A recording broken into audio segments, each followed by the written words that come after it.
would you mind telling me more about where your family is originally from, and if you know anything more about your parents' and grandparents' lives in Istanbul?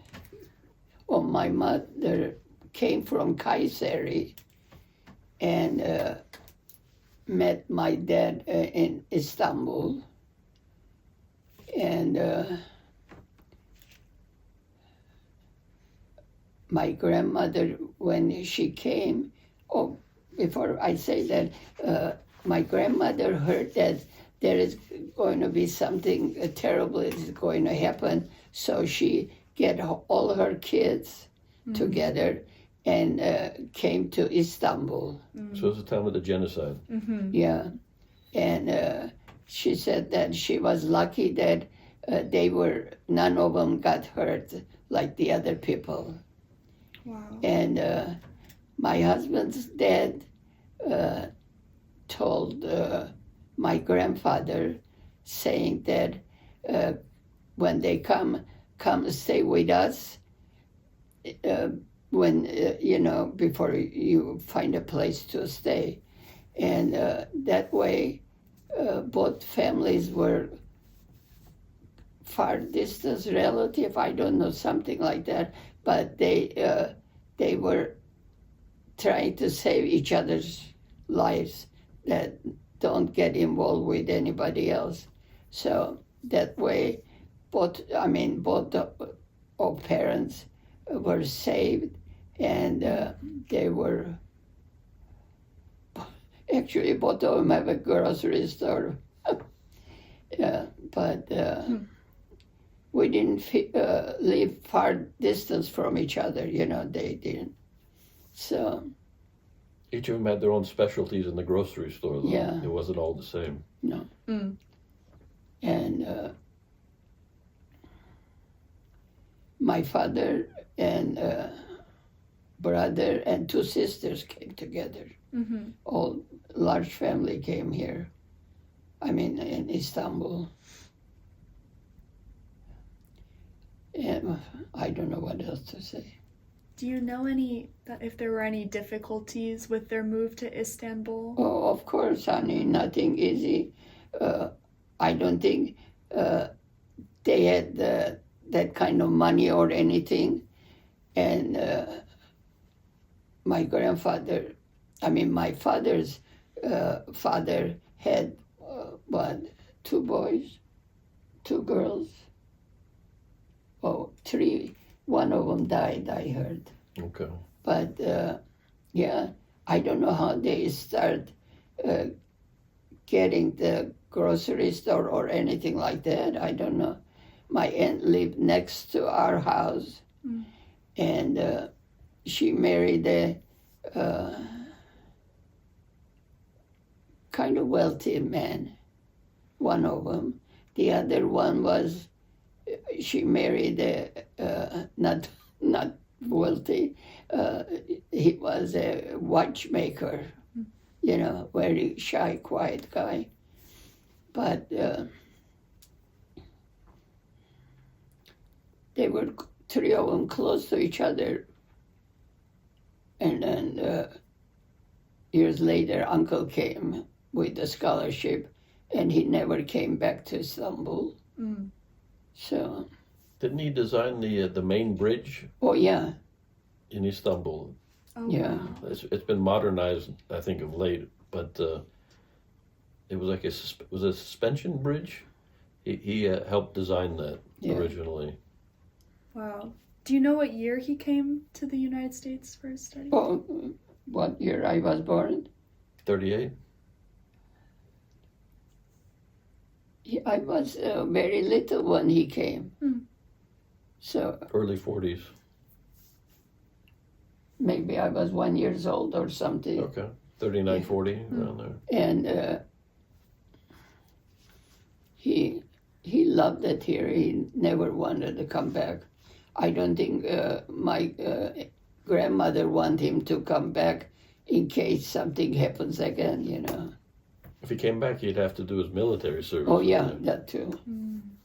Yeah, it's a must, like a lot of those countries. Yeah. You reach a certain age, you're doing the military, whether you like it or not. Mm-hmm. Yeah. my father worked very hard, never complained. I mean, he really worked hard. And at night, dinner time, 8 o'clock, finally he came up to have dinner. Even the neighbors, still they ring the doorbell saying that, oh, I forgot to get this. Can you get it from the grocery store underneath the house? So. Wow. And He is the same way my grandmother was, very strong beliefs. Very strong beliefs.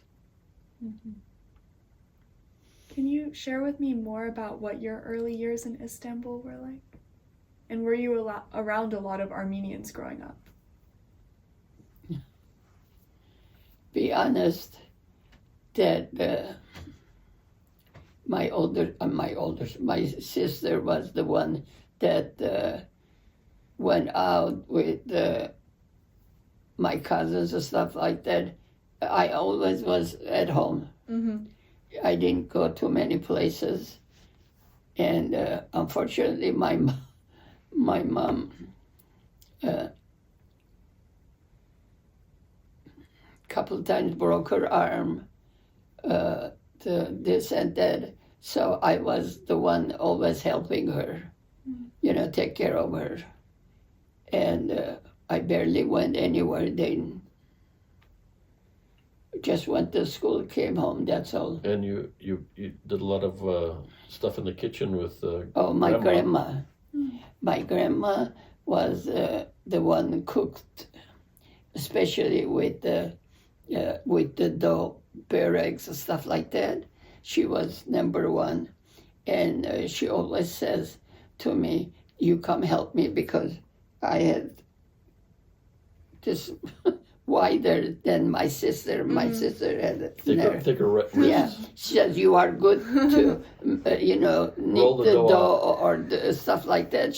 She kept me in the kitchen to help her.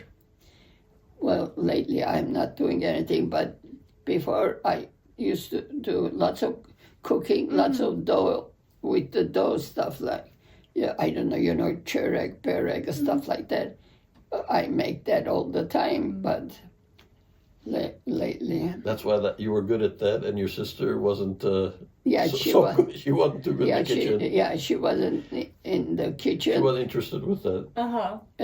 And my grandmother used to say, "You go sit in the living room, and that time they come and meet your daughter, stuff like that, arrangement with the marriage and stuff like that." Mm-hmm. So she used to make Turkish coffee and give everybody. I mean, we had crazy things, and she was good sewer. She made dresses and stuff like that. She was very good on that. When she came, she went, what's the college? DVC. DVC, and took sewing. Wow. And crochet and stuff like that. She was very good. Mm.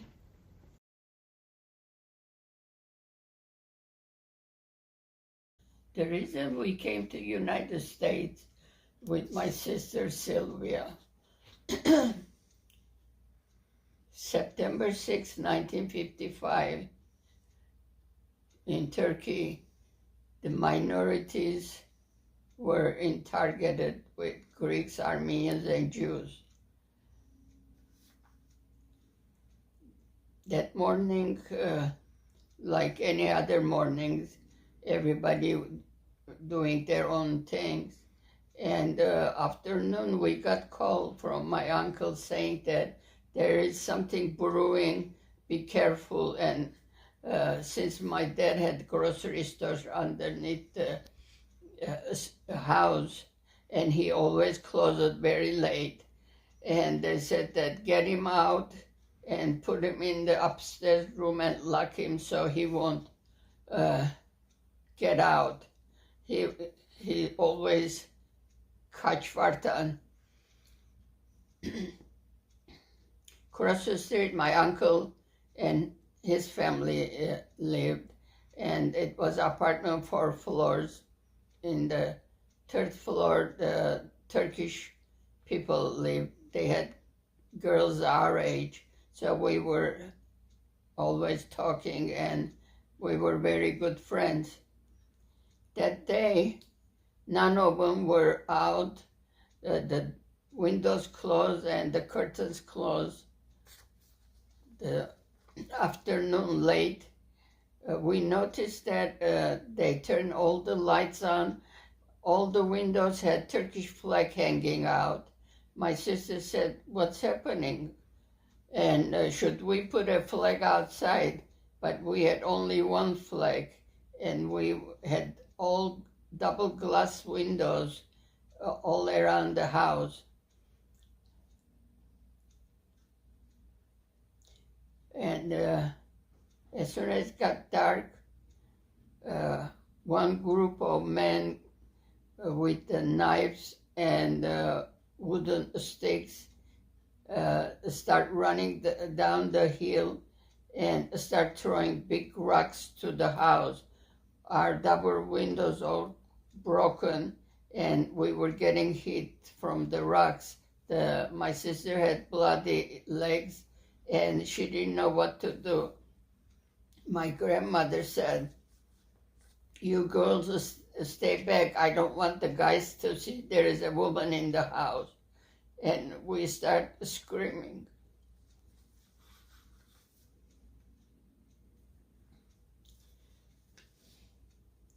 My grandma started praying.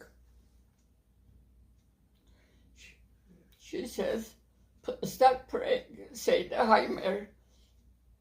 I was so scared, I couldn't even think saying the Heimer.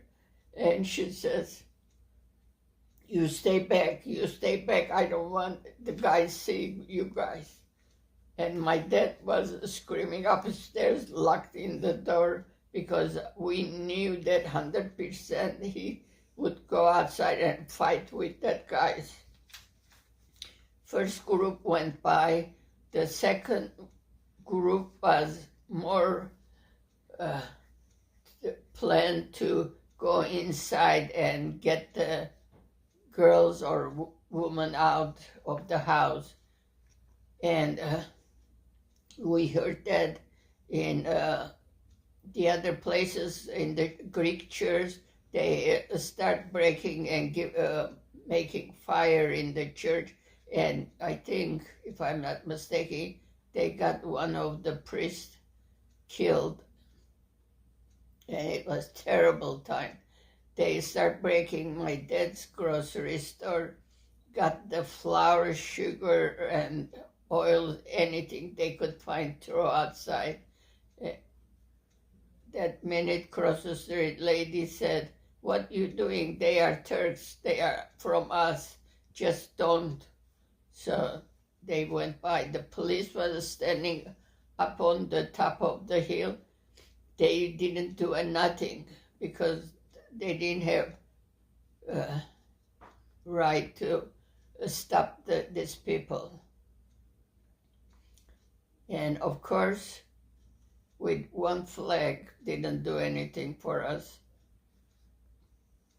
Next morning, everybody look outside. Oh my God, we live on the hill. They had shoes all over the street. People running and stealing the shoes and yard materials all over the street.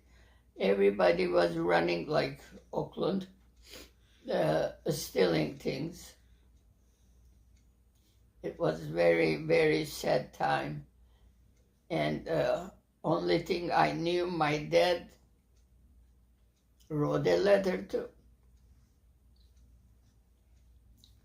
his brother who lived in Walnut Creek, California, saying that we want to send our 2 girls for time being over there because we're not sure what we're going to face over here. First time my uncle got the letter, he couldn't believe, saying that sending the 2 girls up over here. And to be sure that my uncle said, I want Araxi, which my mother, write a letter saying that I do want the girls go because it's not safe over here. We went through lots of red tapes to come to United States, not knowing the language, not knowing anybody. We didn't even know Uncle because Uncle came as a student to California as an engineer, so we barely know him. So until we got our papers, until we got our health in Dorgosen, we went up and down physicals to see we weren't crazy, we weren't sick, we weren't bringing any diseases to United States. And 2 of us sitting in a big plane, which we didn't have any idea. We sat in the plane and came to California. That was the farthest trip we ever had in our lives. And Uncle came pick us up, and we came to Walnut Creek. For time being, we were going to go back, but we didn't want to leave the United States. And my parents, 10 years later, finally, they came.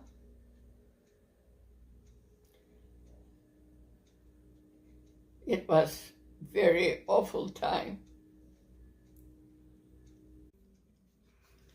Oh, by the way, my cousin Anait came to stay with us that day, which my sister was making outfits to get ready for her wedding. She was a beautiful girl, big breast, and red cheeks. I mean, she was just gorgeous.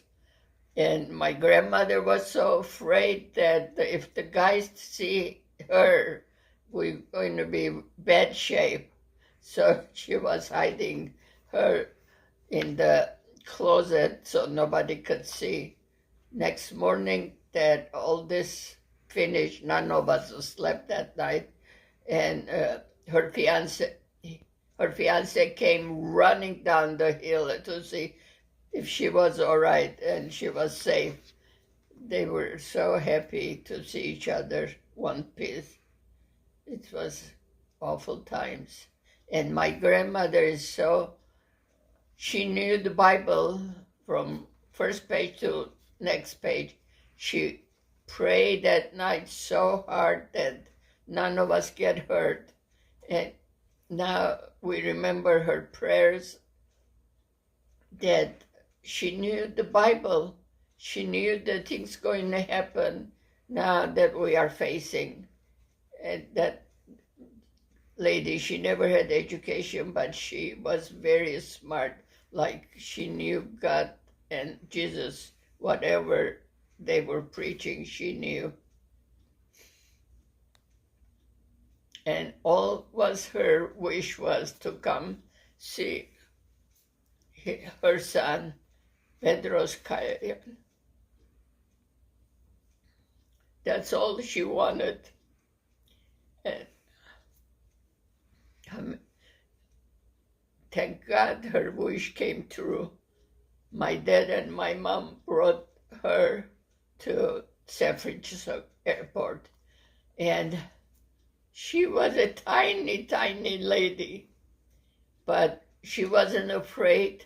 She wasn't afraid. She was saying her prayers, and she says, nothing is going to happen until I see my son Bedros.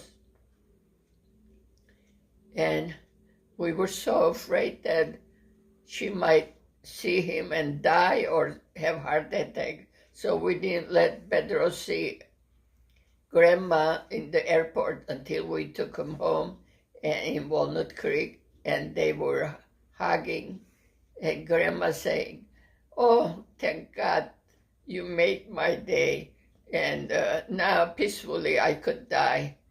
But she lived a couple months with him, and she says, "Now thank God I can go and die peacefully." She was in bed 3 days. That's all she prayed. 3 days in bed, 4th day in the, she was gone. Such a wonderful lady. God bless her. She was in a car accident with Uncle Bedros, or no? Oh, yeah, Uncle was terrible driver, and showing her the Walnut Creek. I don't know what happened, but they end up somebody's driveway almost to the house, and poor woman broke her chins and her ribs. But she survived that, and because she was so happy that finally she saw Bedros and went peacefully after that. Yeah, awful times and some good times too.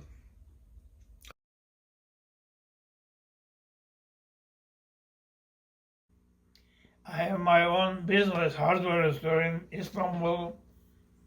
I have good life.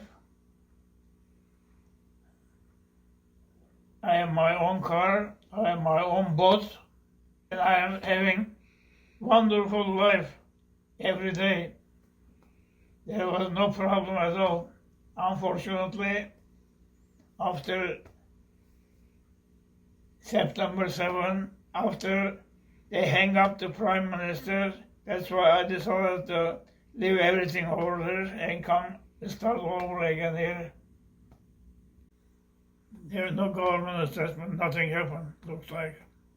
The problem is they call Turkish Republic, but there is no republic. Everything was managed through the army, like a dictatorship.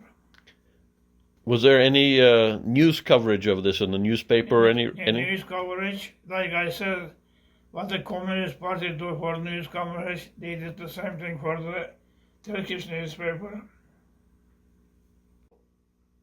NTR show called you with the warning that something was going to happen. Yes.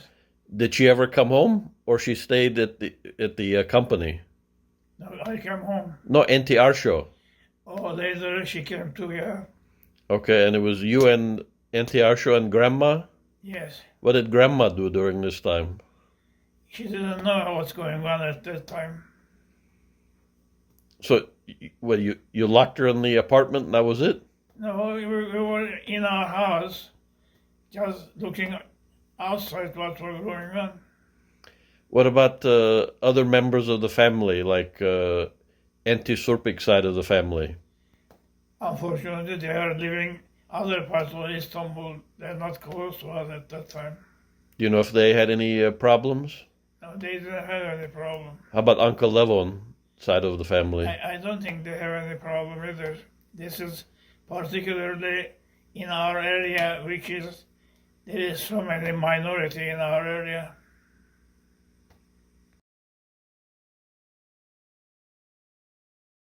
So I want to pick up when you're living in Walnut Creek with your uncle. Can you share more about what life was like then? Don't forget to mention that there was no locks on the doors. Everything was open back then. Uncle built that house, top of the hill. Ranch-style house. Yeah, and the windows are all the way down. No forget curtains? it. No, we didn't have any curtains or anything. You know, he was bachelor, and no locks. I mean, extra locks or anything. Door was closed, but it wasn't locked. And when we came, St. Vartan Church wasn't built. And So it was 1958, I think, when that was built, 57, 58. yeah, and we were looking for somebody to speak Armenian or Armenian church or anything. So we heard that there was a couple in where the church is across the street to Marjan. And he was a lawyer, and his wife was number one in St. Vartan Church. She was the godmother of St. Vartan, Diane Tomajian. Anyway, yeah. we met them, and they said that they are buying that property where the church is, and they are building the church. And they found out that my uncle is a civil engineer. They were want to know that which side the altar should be. There is something they put underneath the altar. I don't know, that Christian something, I don't know. But Uncle was helping them that this is the location the altar should be. So after that, they said that if you want to meet Armenians, a friend, there is San Francisco Church. And but who's going to take us to San Francisco Church? Not Uncle driving. And he's not crazy about going church and stuff like that. So we never did. And then who was it? Somebody told us that there is a church picnic in Oakland. So yeah, Uncle took us there. Well, we survived that trip. And we met a couple people.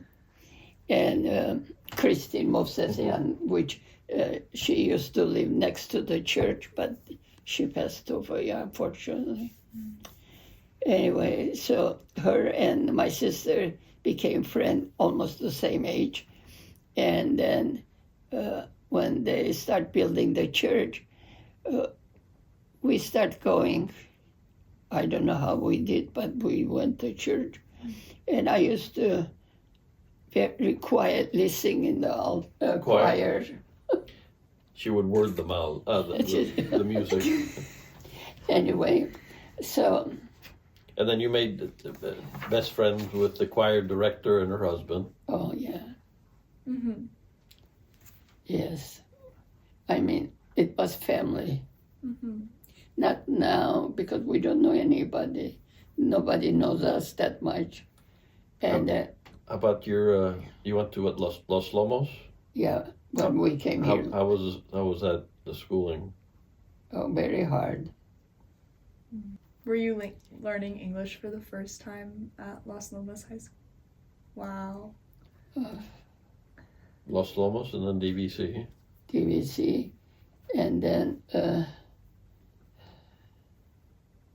Uncle never trusted me to drive his car. And I was going to get my driving license, okay?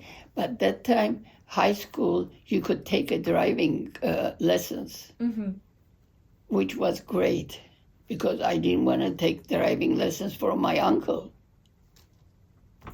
Anyway, I passed the test, and then I was going to go get the test, done, and I passed that too. He didn't let me go take the test. He says, if you start driving, your sister won't learn to drive. So let her learn how to drive first, and then you get your license. Okay. And then he said, I will teach you how to drive. And we know that was no. And I don't know. I think she met somebody in a church that was teaching her how to drive. But first turn, the test she didn't pass. Second time she got her license. So what happened next week, I went to take the test. I got the driving license, but we couldn't drive because he wouldn't let us use the car. Wow. That is so difficult. So you mentioned that you and your sister were able to practice religion eventually, going to that church. Oh, yeah. Was there any other way for you to engage with the Armenian people around you, or was that the main way? Well, that was the only one because my uncle didn't know anybody except the work people. And neighbors, they were very nice, but, and yeah, I met a few of the girls from the church, and they were very nice. And I met the choir director, Beverly. And that time she met her husband over there, which he loved. He fell in love with her, but he was afraid. He went up the choir and started singing. So that way, they met. So when my husband came here,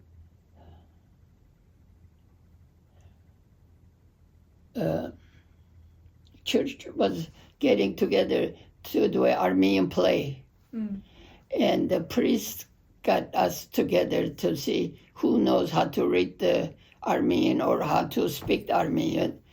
And the Beverly and Bill, both of them know Armenian, and my husband knows Armenian. So they were reading it real good. The priest said, okay, that's it. You guys are playing.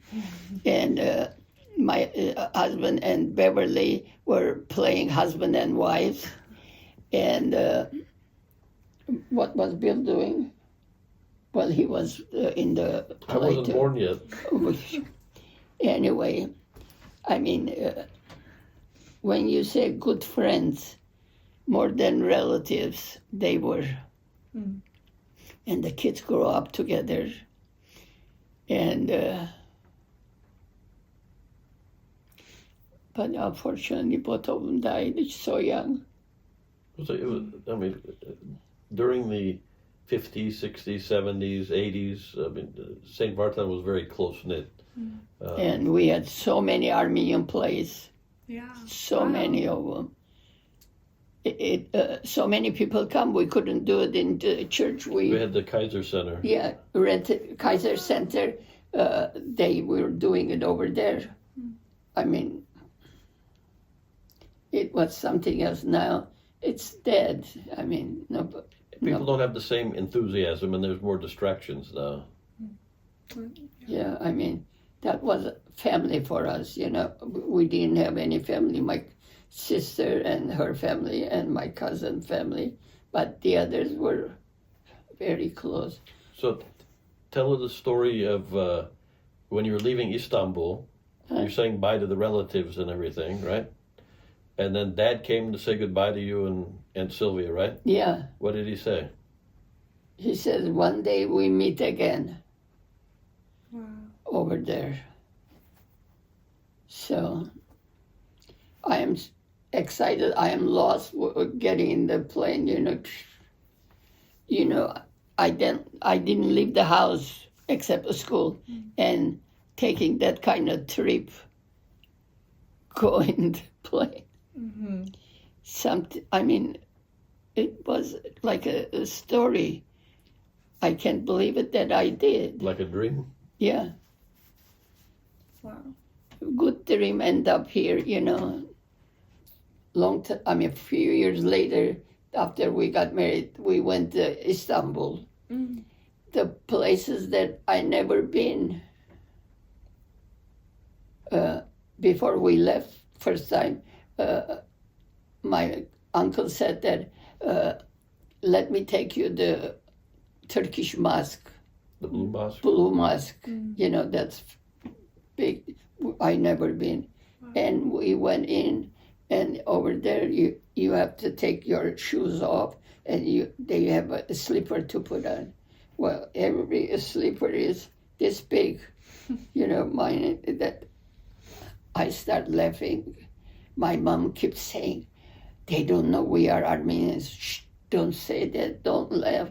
I mean, I don't know. I got crazy giggles, and we were looking at the mosque, everything. I mean, it's beautiful, but I was a little kid. Still lost kid. Well, And so you mentioned your parents did visit you out in Walnut Creek. Is that right? Did they ever? they came and actually lived. I was saying, With them, did right. they moved in as Right. well? Yeah, we lived there how many years? Quite a few years. So I mean, they lived there with. After my aunt got married, had her family. Mom got married. They lived with Uncle Bedros for a few years, and then they would come stay with us for about a month or a couple of weeks at a time, and then they'd spend time at my aunt's as well. So they'd rotate between the three families, and then was it about 1981, 82, they got their own place, and then Grandpa fell, broke his hip, and then a couple months later he passed on. Wow. So a lot of time spent with family in those years Yes. when they Oh, were yeah. living in your different houses. Yes, and then, holidays, birthdays, all the different houses and everything, and Yeah. all the Istanbul refugees, they take, they'd have parties, crazy New Year's parties, Halloween parties. I remember piling in all the cars and driving up to Tahoe with everybody. Wow. Those were Very, the, very, very close, very, very tight, That's- whether you're related or not. So can you talk a little bit about that shift from when you were initially in the Bay Area and you weren't with a large amount of Armenians or Istanbul refugees around you to where it felt a bit bigger and very family oriented? How did that process kind of happen over time? Me or her? I guess because you were talking about those. Well, I grew up in it, so I didn't know any other way. I mean, my first kind of memory as a child is, I think Dad had gotten the first color TV at our house in San Lorenzo, and all the relatives had come over to see the moon landing.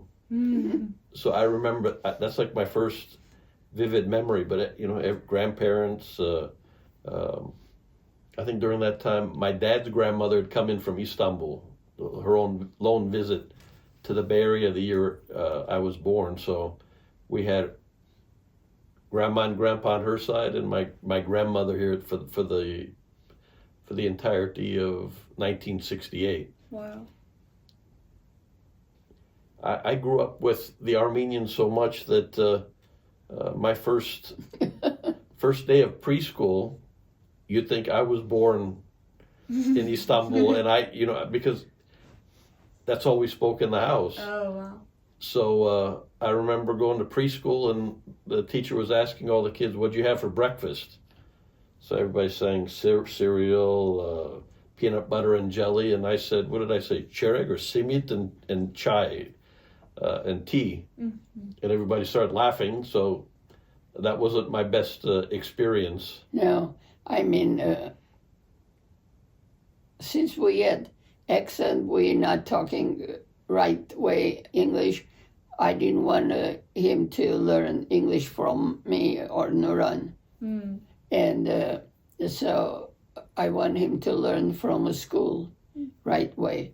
And closer preschool we took, and then I never see him cry so hard. So I said, what happening? Well, the teacher said, I asked him what you had breakfast, and he said something we didn't understand. Instead of teacher not laughing with Yeah, the the kids. teacher was laughing too. You know, Oh, the yes. teacher laughing, the kids laughing. I mean, that upset me. So I took him to Castro Valley not preschool era, I think so. I don't know. Anyway, there was an elderly lady, and she had a couple of kids. So I told him what happened, and his English said, "Don't worry." He was like grandmother talking to him. He was so kind and everything. I mean, he enjoyed it. I mean, this was unacceptable for the teacher to make fun of it like that. So I mean, it was common. It was very difficult to kind of grow up with a different language. It's not like it is today. You know, I don't know if you can call it racism or what, but you know, even high school and playing on the basketball teams and all that, you know, they'd called me like a camel jockey and all that. I said, you know your history. There's no camels in Armenia, you know, and this and that. But they didn't care. You know, just kind of ignorant. I think the best English I learned growing up was Grandma was a fan of the Dean Martin show, so I'd stay up and watch that with her. Glenn Campbell, Dean Martin, and Tom Jones.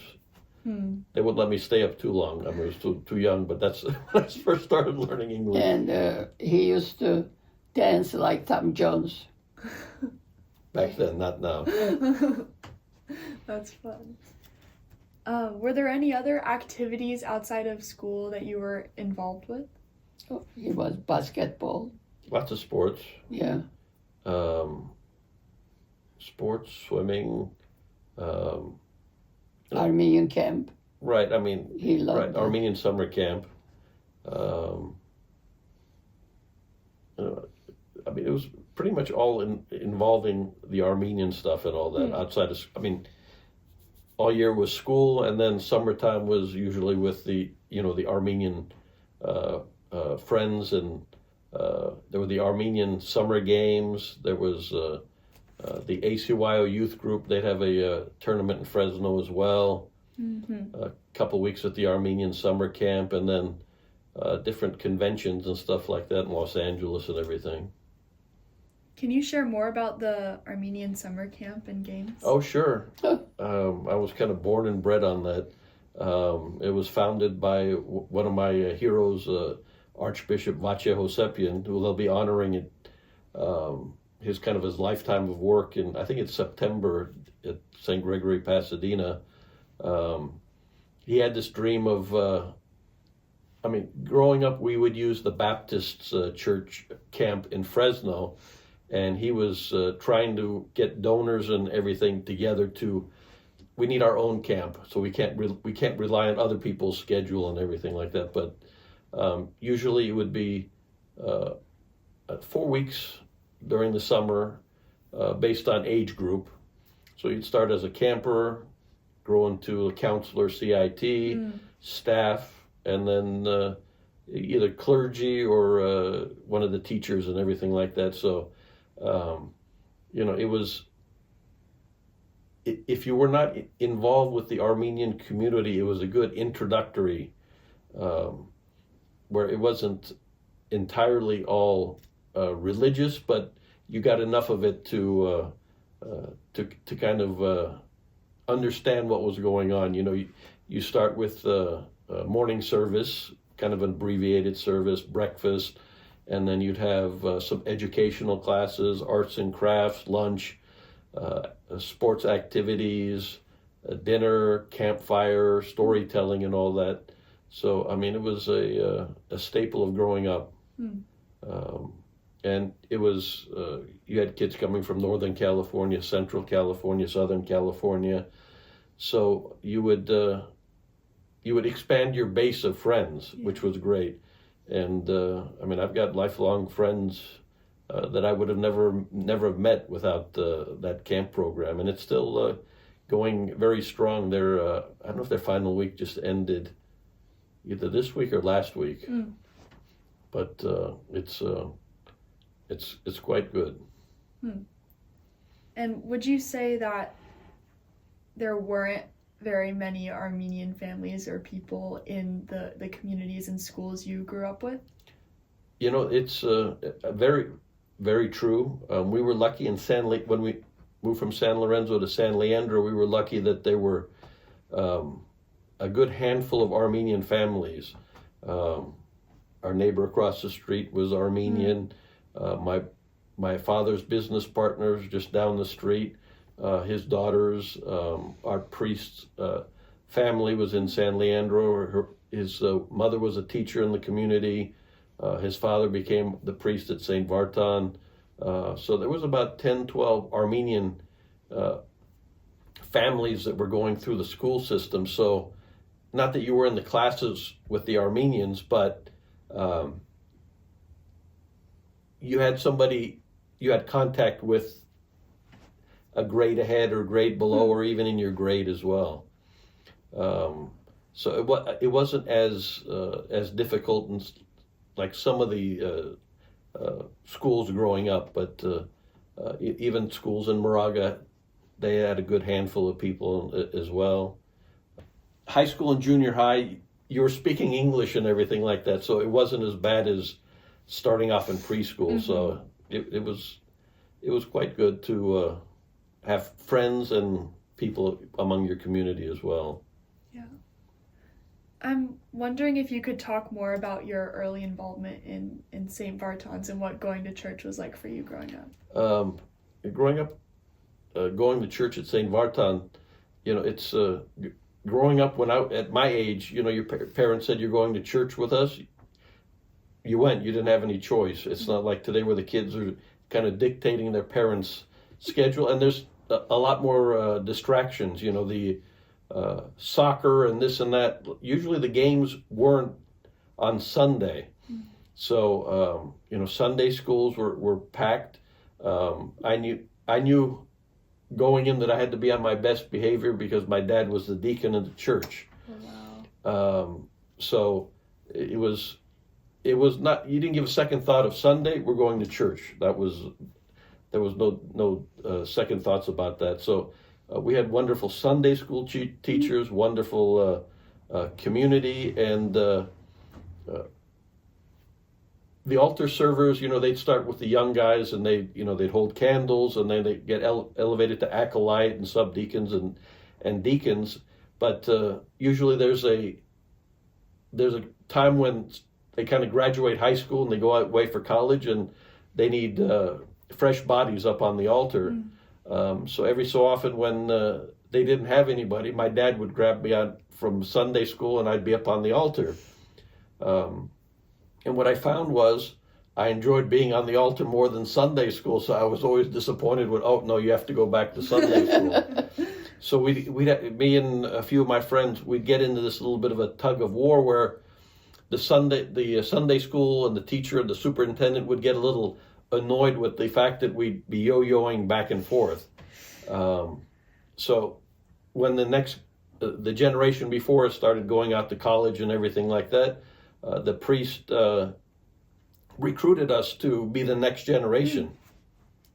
It was like a military camp training sessions we'd have in the summer, 3-4 times, 4 or 5 hours a day. Wow. Very disciplined. We didn't enjoy it at the time, but looking back now, we wouldn't have had it any other way because we were trained better than any other previous generation, and I'm still serving now. St. Vartan, I look at the priests we've had, the deacons we've had, my great-grandmother's faith, my grandfather's faith. So I'm involved with the church whether I like it or not. It just it's like very natural to me. Yeah. And especially with your father as the deacon of the Right. church. Can you share more about how he got into that position?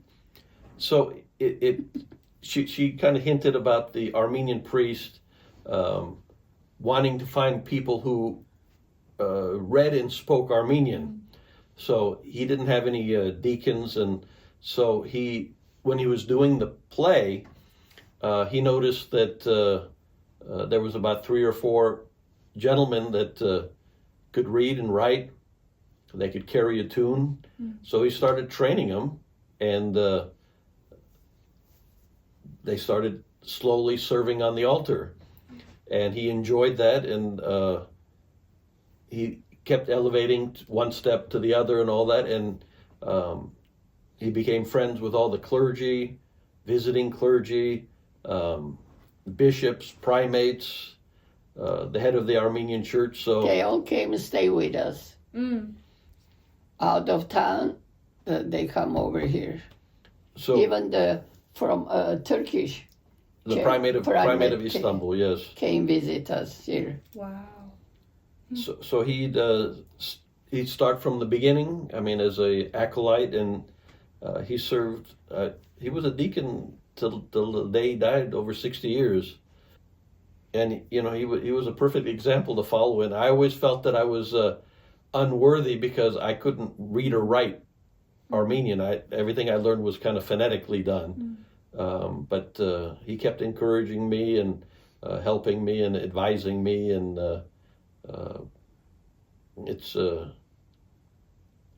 it was like being among family again. You know, you grow up around the priest and the deacons and everything like that, so you never feel nervous or like you're doing anything unusual. So whether we were having a regular Sunday service or having a service with the head of the Armenian Church, Catholicos Vasken, or Primate Torkom from New York, or Shenork Patriarch from Istanbul, it was like we were doing a regular service. Wow. And I remember after our training had finished, we had a big service where we had the primate of the Western Diocese, Vache Surpazan, and the primate of the Eastern Diocese, Torkom Manugyan. We had this big service for the 25th anniversary of our priest, Har Levon. And he, in his speech, got up and he said, "I've never seen American-born acolytes learn the Gomidas service so well and perform it. It's so inspirational for me to see that. I've never seen that before in any church." So it was a family affair, and we're trying to keep the tradition going. I'm curious if you can share how your involvement in the Armenian community changed over time. Well, as you start up with Sunday school, playing sports, and then Summer camp. And all that, and then you just kind of observe.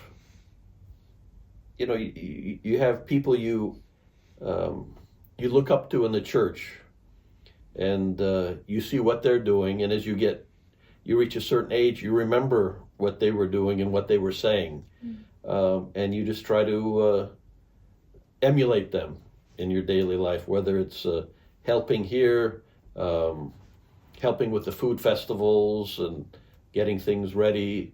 You know, like my mom and dad were on the crew that would make the chereg for the church. As they got older, I'd volunteer with them and kind of see how they're doing it. They retired due to age, so I'm just kind of continuing with that. Same with the just the everyday duties of the church and everything. And you kind of get organized with the different groups, the youth groups. Yeah, but you have to enjoy doing it. You know, you can't force that. But he's enjoying very much to help and serve in the altar. God bless him. You know, I enjoy cooking, so like, we have And eating. Well, of course. Well, you got to sample quality control to make sure it's okay. So, I mean, we have a crew that does the barbecuing every year for the church bazaar. And Tell me about the bazaar. so the bazaar, I mean, it's, what is it, the 60th year, I think, of the bazaar, is it? We've had it at the church, different locations and everything. It's a bazaar food festival. I don't want to get upset anybody on the committee because they're worried about the wording and everything, but it's got dancing, music, cultural stuff, and lots and lots of food. Wow. And he is in the barbecuing in the parking lot. We have our crew. I think he and I. He's the boss. I'm the second in command. we've been barbecuing 25 years, but like his dad started barbecuing years ago, and he had his crew. His father-in-law was barbecuing too, I think, Haig.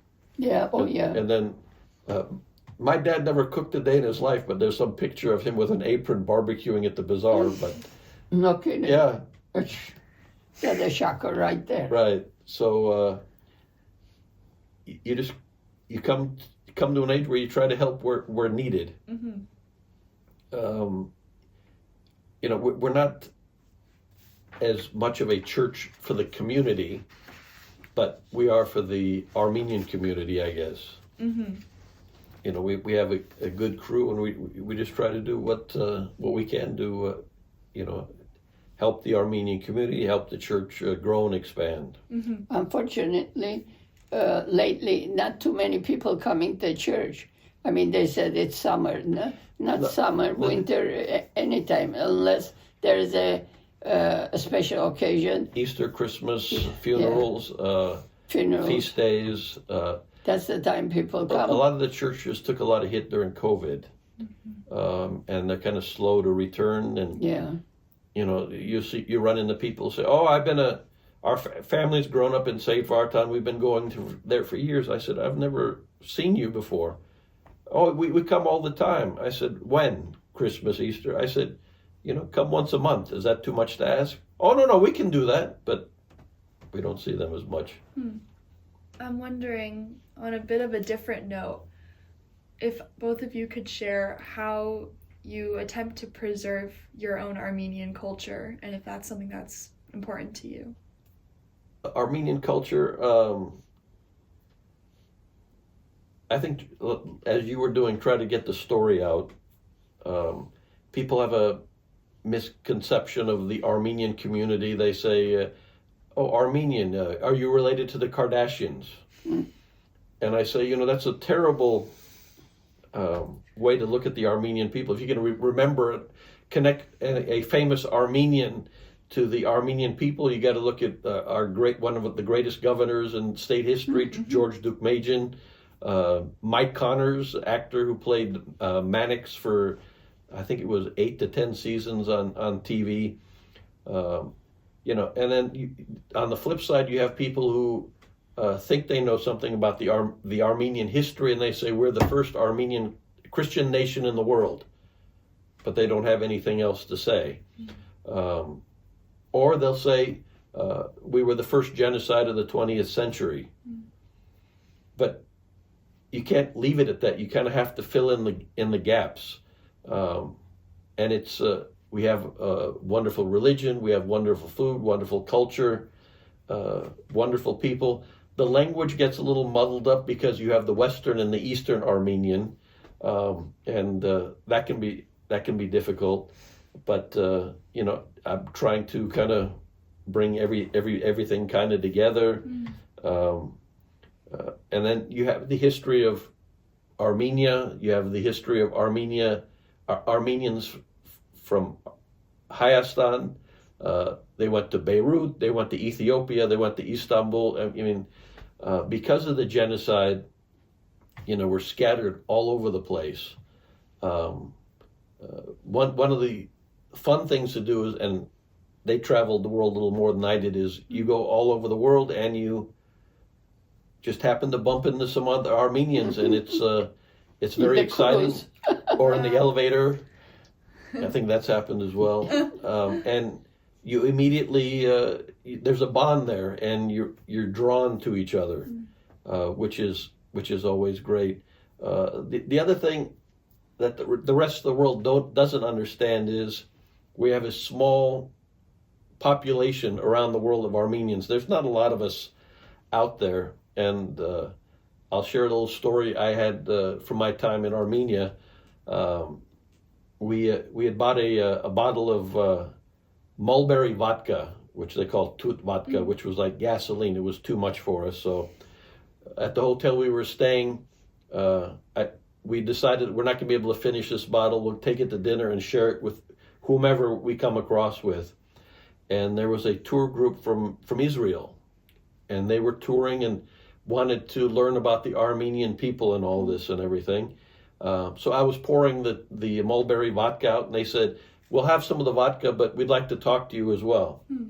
And they couldn't for the life of them understand why all the Armenians around the world couldn't come up together and build up Armenia as a great nation and work together.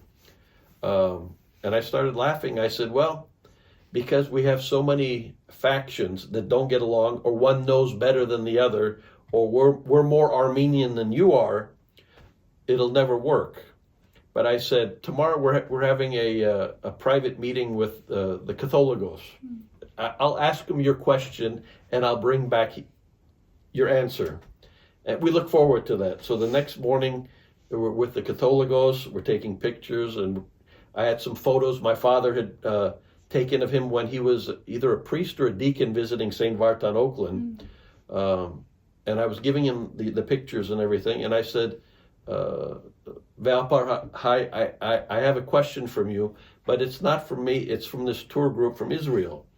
And their question is, like the Jews around the world came together and built up Israel, why can't the Armenians come together and build up Armenia?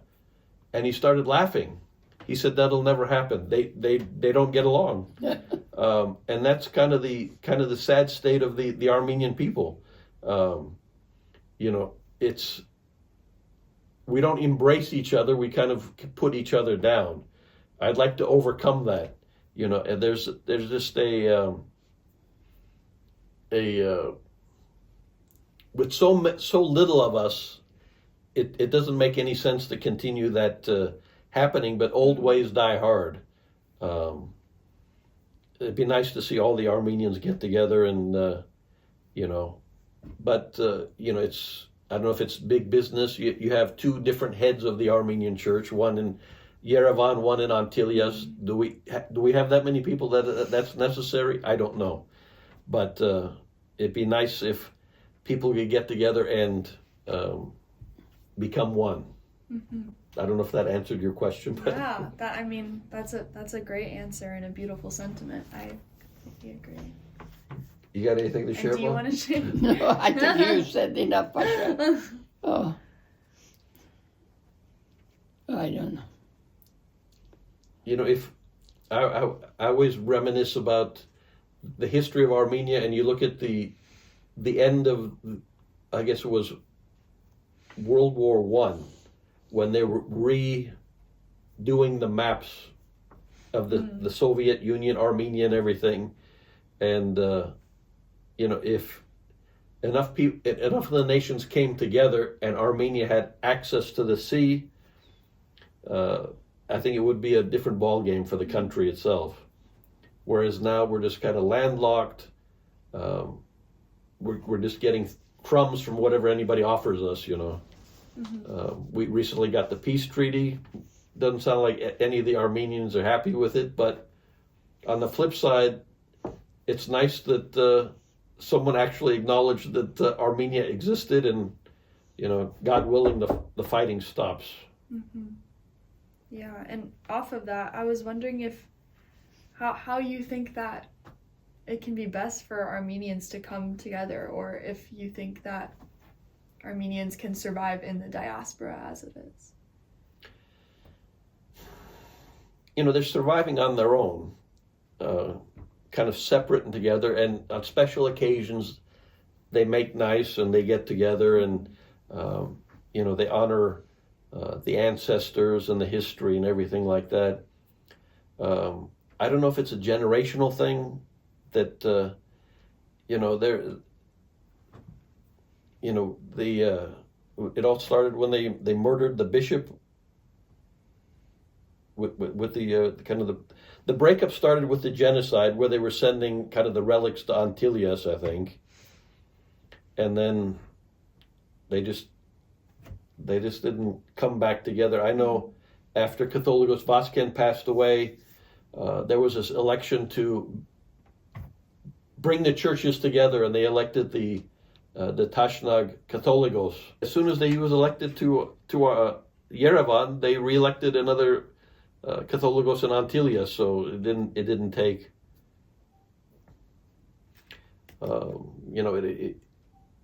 I'm not an expert of the history, but I think it all kind of started when they murdered a bishop in New York, and there's still people who are, I guess, of age that remember that, and to this day they say, if I was there, I'd murder him again, and I don't know how that helps bring people together.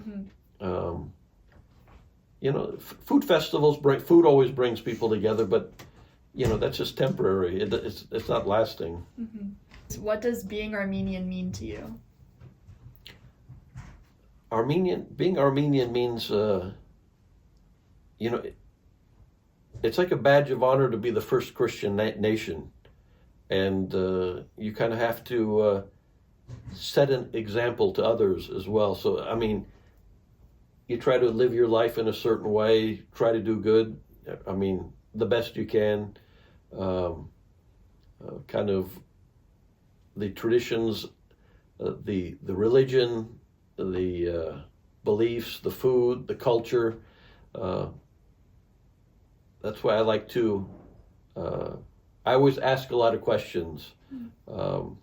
Even when I was younger, the people always said, "Oh, he's a old guy masquerading as a young kid," because I'd always observe and kind of take notes of how people are acting and the way things are sung in the church, or the way the language is being spoken and mannerisms and all that.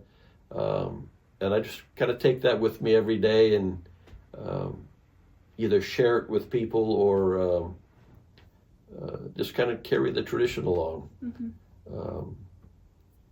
Whether it's stories from the grandparents, something my father said, an uncle said, or cousin said. It's. I often think of if 1955 didn't happen, you have two flip sides. Our families wouldn't have come here. I wouldn't have been born, or we would have all grown up in Istanbul, and the family would be closer together, opposed to some of the families in Istanbul, some of the families in New Jersey, some of it was in Paris. But you try to make as much contact as possible, and I'm kind of the family historian, so I always make sure to remember key dates and send out messages. And my cousin in France always says, "I don't know where we'd be without you." Whether it's their parents' anniversary, birthday, or just toasting the day someone passed away, just as a remembrance, so you don't forget. So you kind of just kind of learn, use what you've learned, and never forgetting as well. Of course, I'm proud to be Armenian, but Armenians suffer too much, and nobody gives credit to the Armenians, unfortunately. We were very proud of George Deukmejian, first Armenian governor, which he was very decent guy, and we were very proud of him. And my husband worked for him his 2 terms, and I'm proud to be Armenian because we are Christian. We believe in God. I mean, to me right now, not too many people believe in God, Jesus Christ, nothing. Unfortunately, it's very sad for a new generation. They don't have that, belief of God. One thing I forgot to say about my father I wanted to add is at one of the anniversary parties or whatever, he said the kindest thing I ever said about him was I introduced him as a American Armenian. And he was so proud of that because he was so grateful for what this country brought to him, the first thing he tried to do is assimilate himself to the culture, the history, the love for this country. From the day he came to this country to the day he died, was a proud American Armenian. That didn't put down his Armenianness, but he was thankful that he got like a second life in this country and everything, all the benefits he got from this country, not by taking advantage of it, but by contributing to society. And that was very important to him.